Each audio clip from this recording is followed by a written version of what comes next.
የኤማውስ መንገደኞች። ሁለት ሰዎች ከኢየሩሳሌም 60 ምዕራፍ በሚርቀውና ወደ ኤማውስ በሚወስደው መንደር ጸጥ ባለው አሸዋማ በረሃ ረጅሙን መንገድ ተያይዘውታል። የበረሃው ወበቅ ሲያዩት ወደ ላይ እየተምዘገዘገ ውልብ እያለ ሲወጣ ይታያል። ሁለት ሰዎች ከመነሻቸው ጀምሮ እስካሁን የመጡበት ርቀት ባለማስተዋል የልባቸውን ጭንቀት ያወጋሉ። የሚያወጉትም ስለ ሰሞኑ በኢየሩሳሌም ከተማ ተደርጎ የማያውቅ ወደፊትም የማይደረግ ግፍ ተፈጽሟል። ፍርድ ተስተጓጉሏል። ፍትህ ተሟጧል። ንጹህ ሰው በኢፍትሃዊ ተሰቅሏል እያሉ እርስ በርስ በቁጭት ይነጋገሩ ነበር። ሰዎቹ የፀሐዩን ግለት፣ የመንገዱን ርቀት፣ ረሃብና ድካሙን ረስተው ስለዚያ በግፍ ስለተገደለው ደግ ሰው ያወራሉ። አብሯቸው በቆየባቸው 3 ዓመታት ውስጥ ያዩትን የተለየ ፍቅር፣ ቸርነት፣ ትህትና፣ ደግነት፣ ተአምራት እያሰቡ ከአንደበቱ እንደ ማር እየዘነበ ያስተማራቸውን የጣፈጠ ቃል እያውጠነጠኑ ይነጋገራሉ። ፍቅሩ እንደ ልክፍት ተጠናውቷቸው ስለሱ ከማሰብ አልቦዘኑም። 60ውን ምዕራፍ እንደተጓዙ ያላስተዋሉት 3ኛ ሰው ድንገት ተቀላቀላቸው። ይህ 3ኛ ሰው እንዲህ እየጠወለጋችሁ ስትሄዱ እርስ በርስ የምትነጋገሯቸው እነዚህ ነገሮች ምንድናቸው? ሲል ጠየቃቸው። በንግግሩ እጅጉን ተገርመው ከሁለቱ አንዱ ቀለዮጳ የተባለው ፈጠን በማለት አንተ በኢየሩሳሌም እንግዳ ሆነ ለብቻ ትኖራለህን? በእነዚህ ቀኖች በዚያ የሆነውን ነገር አታውቅምን? ብሎ ጠየቀው። ሰውየውም ምንም እንዳልሰማ በመሆን ይህ ነገር ምንድነው? አላቸው። ከወዴት ሀገር የመጣ እንግዳ ይሆን ሲሉ አሰቡና እንዲህ አሉት። በእግዚአብሔርና በሕዝቡ ፊት ሁሉ በስራና በቃል ብርቱ ነቢይ ስለነበረው ስለ ናዝሬቱ ስለ ኢየሱስ እርሱንም የካህናት አለቆችና መኳንንቶቻቸው ለሞት ፍርድ እንዴት አሳልፈው እንደሰጡትና እንደሰቀሉት አንድ ባንድ ከልባቸው በማዘን አወሩለት። ንግግራቸውን ቀጠሉና እኛ ግን እስራኤልን እንዲያቤዥ ያለው እርሱ እንደሆነ ተስፋ አድርገን ነበረ። ደግሞም ከዚህ ሁሉ ጋር ይህ ከሆነ ዛሬ 3ኛ ቀን ነው። አስቀድሞ እንደሚነሳ የነገራቸው ቢሆንም አሁን ግን ሞቶ ከተቀበረ 3 ቀን እንደሞላው ነገሩት። ይህም ሰው ንግግራቸውን በጥሞና ያዳምጣቸዋል። በእስራኤል ሁሉ የሞቱ ወሬ ተናፍሶ እነሱም ተስፋ ቆርጠው ወደ መንደራቸው ኤማውስ እየተጓዙ መሆኑን ነገሩት። ግን ደግሞ የዛሬው የሴቶች ወሬ አጠራጥሯቸዋል። ቀጠል አድርገው አሁን ደግሞ ያስገረመን አሉ።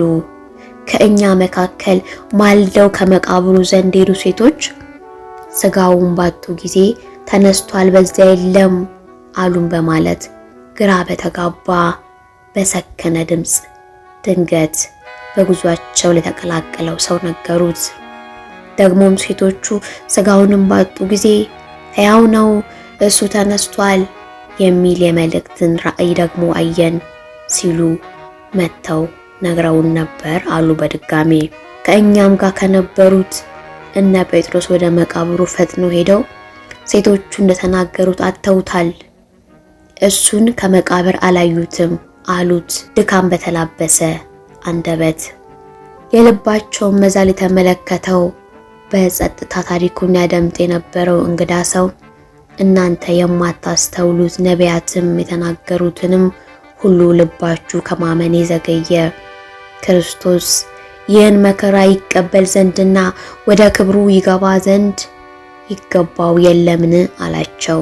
ከሙሴና ከነቢያት ጀምሮ ስለ እርሱ በመጻሕፍት የተነገረውን እየተረጎመላቸው ሲጓዙ እጅግ በጣም ደስ ብሏቸው ማምሻውን ከመንደራቸው ኤማውስ ደረሱ።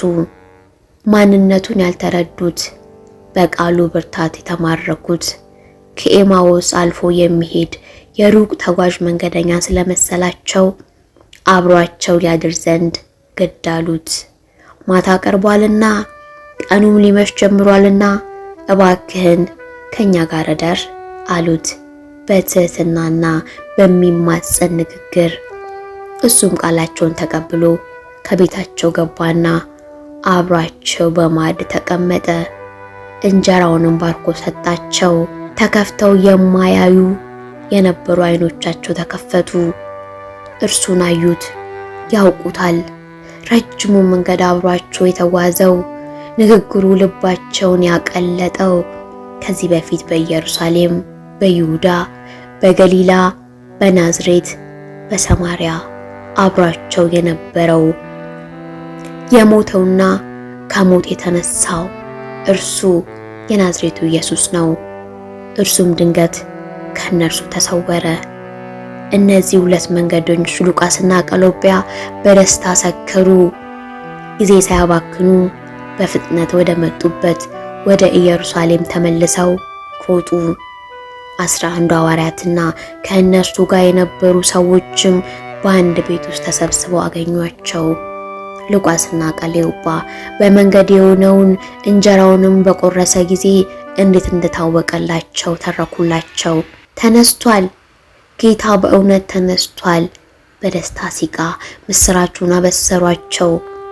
በመንገድ የተናገራቸውን እንጀራም ሲሰጣቸው የሆነውን እየነገሯቸው ባሉበት ሰዓት በብርሃን ጸዳል የተሞላ ድምፅ የሚያሳርፍ እርሱ ኢየሱስ ክርስቶስ በመካከላቸው ቆሞ ሰላም ለእናንተ ይሁን አላቸው። ምትሃት ያዩ መንፈስም ያዩ መስሏቸው ፈሩ፣ ደነገጡ። በእርግጥ የጌታችን መድኃኒታችን ኢየሱስ ክርስቶስ ነው። እርሱም ስለምን ትደነግጣላችሁ? ስለምንስ ሐሳብ በልባችሁ ይነሳል? እኔ ነኝ፣ አትፍሩ፣ አትደንግጡ። በእኔ እንደምታዩት በመንፈስ ሥጋና አጥንት የለውምና እኔ እንደሆንኩ ታምኑ ዘንድ እጆቼንና እግሮቼን እዩ ዳብሱም በማለት አረጋጋቸው። ይህንን ብሎ እጆቹንና እግሮቹን አሳያቸው።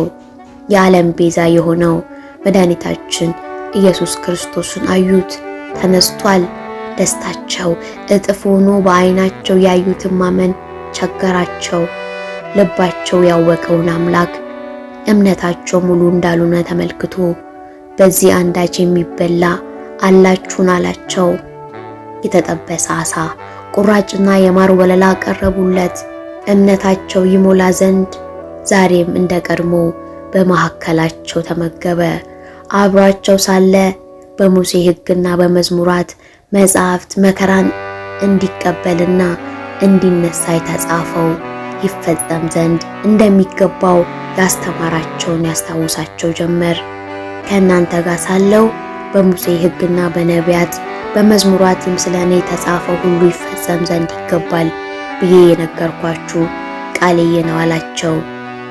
በዚያን ጊዜም መጻሕፍትን ያስተውሉ ዘንድ አእምሯቸውን ከፈተላቸው።